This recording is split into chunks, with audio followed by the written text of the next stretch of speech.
Aujourd'hui, on va parler mot de passe. On en entend parler tout le temps, on en a toujours besoin, de plus en plus et partout, et toujours plus solide, plus fort.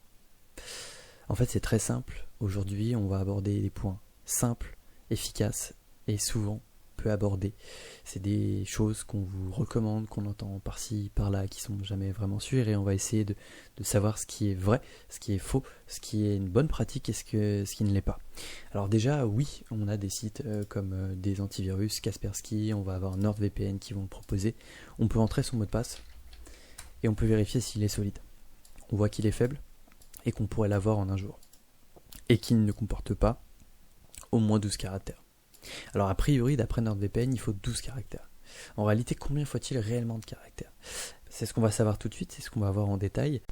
Alors avant tout, j'ai envie d'énumérer quelques attaques qui permettent de se faire, entre guillemets, avoir sur son mot de passe par une attaque, qu'elle soit psychologique, technique. Bon, l'une des plus connues, on n'en parle pas assez, le keylogger. Aujourd'hui, le keylogger, c'est vraiment une menace à prendre en compte. On peut très bien installer des cracks, avoir un keylogger qui s'y cache. C'est le cas dans beaucoup de cracks, on a beaucoup de malware, et un des malwares justement qui s'attaque beaucoup au mot de passe, c'est le keylogger. Alors un keylogger, c'est un petit programme qui tourne en tâche de fond, qui est souvent invisible et qui va enregistrer toutes les frappes sur un clavier. Le problème, c'est que du coup, il va pouvoir recomposer ce que vous écrivez, et il va pouvoir en corrélation récupérer tout ça, et vous allez vous faire avoir les mots de passe. Alors la solution, c'est quoi? On va avoir des anti-keylogger, on va pouvoir faire, on va écrire keylogger.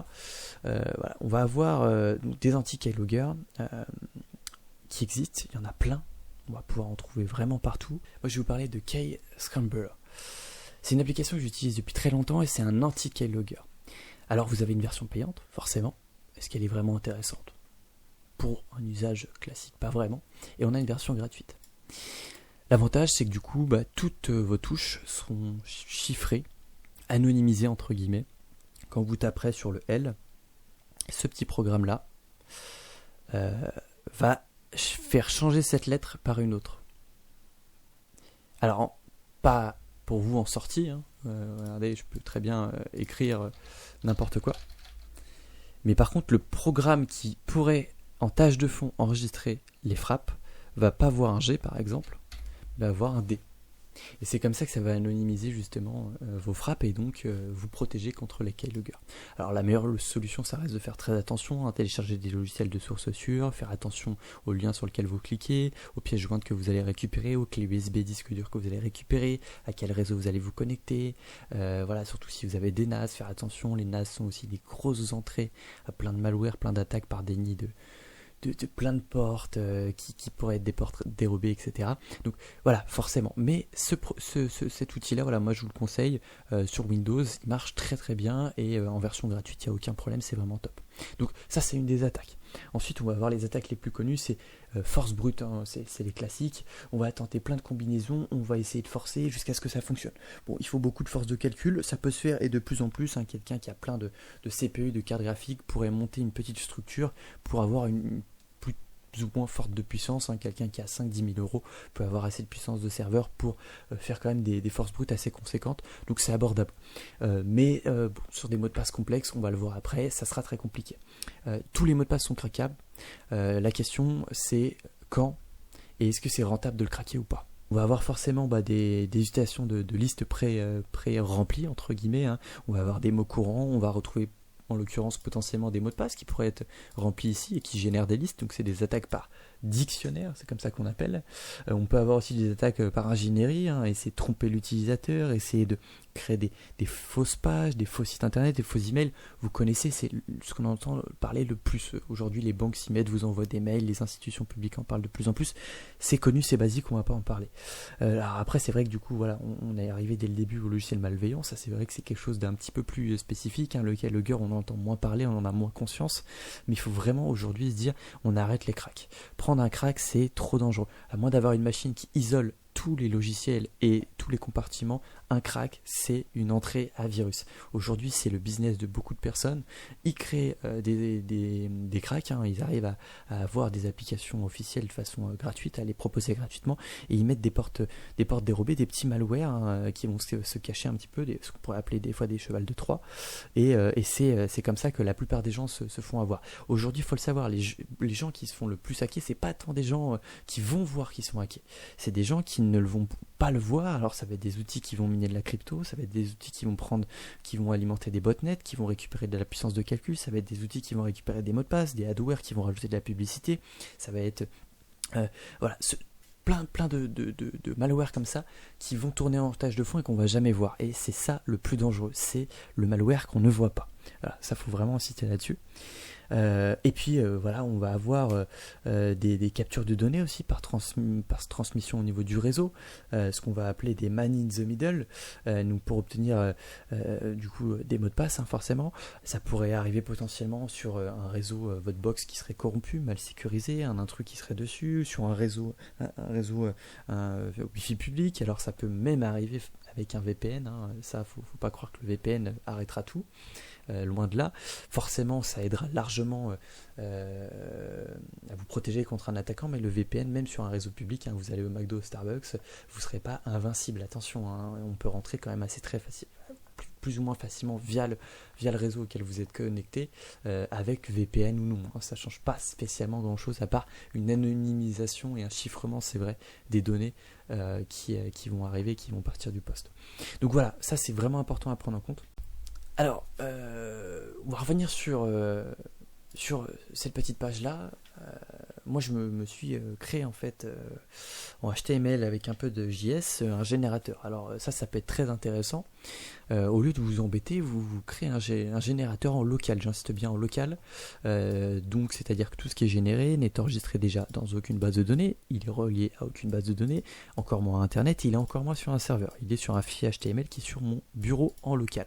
L'avantage, c'est qu'avec ce générateur, je me génère un nom d'utilisateur aléatoire, un nom d'utilisateur sur un poste, par exemple en administrateur. Forcément, si vous avez un nom d'administrateur root ou admin, il sera plus facilement craquable entre guillemets, parce que si directement on a votre nom d'utilisateur, il manque plus le mot de passe, pardon. C'est comme sur une adresse email, hein, on veut vous pirater l'adresse email ou un compte, si on a déjà votre mail, c'est plus facile de dire j'ai le mail et j'ai plus qu'à taper le mot de passe que de devoir trouver le mail et après trouver le mot de passe. Donc un nom d'utilisateur aléatoire via un générateur, ça peut être vraiment très bien. Vous générez un nom d'utilisateur et un mot de passe. Moi je génère du 45 caractères. J'estime qu'à 45 caractères, j'ai une sécurité accrue.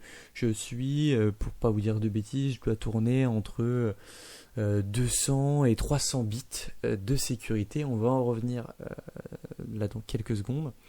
Bref, donc je génère ça c'est parfait, vous l'utilisez partout. Alors après, à vous de voir, vous utilisez un KeePass, un mutualisateur, une banque de données de mots de passe, ou alors vous le notez dans votre tête, évitez le téléphone, évitez forcément de le noter de façon numérique, hein, voilà. Même de façon papier, c'est pas ce qu'on recommande le plus, mais en tout cas, voilà, si vous le mettez dans un coffre-fort à mot de passe, c'est déjà bien. Et puis après, on peut s'amuser. Alors on peut chiffrer le mot de passe. Alors moi aujourd'hui, j'utilise de l'AES. On peut chiffrer le mot de passe en AES et on va avoir ce mot de passe chiffré. Et souvent c'est ce qu'on va avoir sur les bases de données, sur les sites internet. Donc on dit souvent ouais, je me suis inscrit sur Facebook. Je donne un exemple, mais on pourrait donner un site internet à la ville de Paris. Je me suis inscrit sur la ville de Paris et mon mot de passe a fuité. Comment c'est possible? Il est chiffré. Eh ben oui, votre mot de passe il est chiffré. C'est-à-dire que ça c'est votre mot de passe. La plateforme le chiffre, imaginons en AES. Alors souvent c'est des protocoles de chiffrement, l'AES est un des derniers et des plus opérationnels, c'est des protocoles qui ne sont pas aux normes. Déjà ça joue. Mais ça c'est votre mot de passe chiffré, donc on n'y a pas accès. Mais si on le déchiffre, on retrouve l'ancien mot de passe.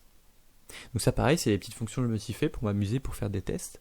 Et puis ça me permet de faire des tests de chiffrement, déchiffrement pour certaines machines, certains comptes, de m'amuser un petit peu et puis surtout d'augmenter ma sécurité. Et donc c'est possible. Voilà, vous avez votre mot de passe aujourd'hui, votre mot de passe chiffré dans la base de données. Si on arrive à le déchiffrer, donc ça veut dire que sur du 45 caractères, ça va être difficile. Même en AES, c'est possible, ça va être difficile. C'est pas n'importe qui le fera.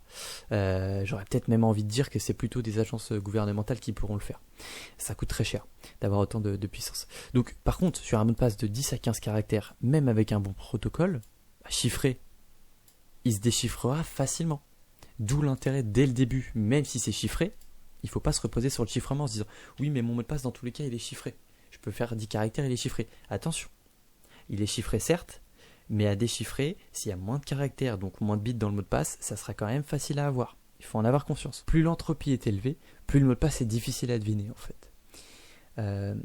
Et donc en fait, aujourd'hui, chaque caractère d'un mot de passe aléatoire va contribuer à l'entropie totale. Par exemple, on prend un mot de passe utilisant un ensemble de, imaginons, 95 caractères. Alors on a des lettres, des majuscules, des minuscules, des chiffres, des symboles. Et bien en fait, ce qui va se passer, c'est qu'on va ajouter environ 6,57 bits d'entropie par caractère. C'est en gros un calcul qui est fait et ça va nous donner un ensemble de bits total. Donc imaginons on a un caractère, ça fait 6,57 bits. On en a deux, forcément on multiplie par 2, 6,57. Ça nous permet de savoir à peu près, avec cette méthode de calcul, combien de bits fait un mot de passe et donc en fonction du nombre de caractères, combien ça fait de bits. Donc moi si je vous donne un exemple, je me suis fait des petites notes sur un mot de passe de 40 caractères. Sur un mot de passe de... Non, on va commencer sur un mot de passe de 10 caractères. Alors au début on disait que 10 caractères c'est bien. On se retrouve à 65 bits.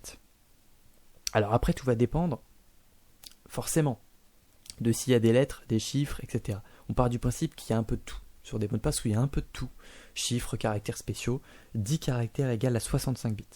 Si on monte à 14 caractères ou 12, comme demandé par NordVPN, NordVPN recommande 12 caractères, ce qui fait 78 bits. Alors, vous voyez, on est bien loin de mes 45 caractères qui montent à 250 bits pratiquement. Alors, ça vous parle pas vraiment, c'est vrai qu'on se rend pas compte. Forcément, plus il y a de bits, plus ça sera très très difficile, très très long à déchiffrer. Surtout et surtout plus si votre mot de passe, forcément, est robuste avec beaucoup de caractères spéciaux comme ces mots de passe là. C'est pour ça que vous remarquez que mon générateur aujourd'hui génère des caractères spéciaux, minuscules, majuscules, caractères spéciaux. Des tirets du bas, des points-virgules, des virgules, des doubles scopes, des points d'exclamation. Voilà. Ça c'est vraiment très important. C'est chiant à noter, c'est chiant à réécrire, mais ça c'est la sécurité. Donc par exemple, pour un mot de passe du commun des mortels, de 20 caractères en général, avec tous ces niveaux de sécurité, lettres, minuscules, caractères spéciaux, on arrive en moyenne à 131 bits. Encore une fois, je précise, un caractère égale 6,57 bits en moyenne. Donc on fait le calcul comme ça, c'est des calculs estimatifs. Donc avec du 25 caractères, on est en moyenne sur du 64 bits. Donc ça veut dire quoi? Ça veut dire qu'aujourd'hui un mot de passe qu'on pourrait considérer comme réglementaire, par exemple NordVPN, qui était ici, NordVPN sur un mot de passe, je vais écrire n'importe quoi, nous recommande du 12 caractères. Donc si on en suit la logique de la méthode de calcul, 12 caractères correspond à 78 bits. Est-ce que c'est suffisant? Pour moi, non. Pas aujourd'hui, plus aujourd'hui. Pour moi, aujourd'hui, vous devez tourner entre du 20 et du 25 caractères au grand minimum pour de la sécurité minimale et monter à plus de 25 caractères pour une sécurité avancée.